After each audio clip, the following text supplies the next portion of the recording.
Siya, feeling Superman si Boy Trapo. Ang layo mo, oy. Si Superman walang hinihinging kapalit.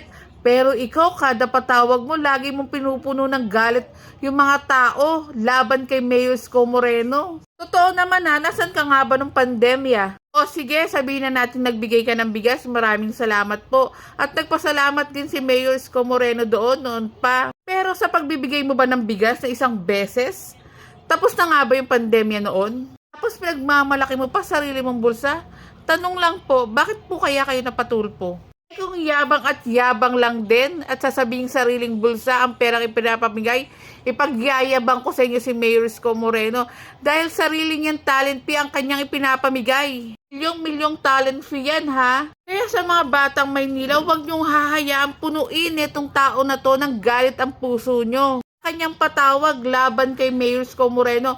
Kilala natin si Mayor Isko Moreno kung paano magtrabaho at paano magmahal sa mga batang Maynila. Kay Mayor Isko Moreno, una lagi ang kapakanan ng batang Maynila.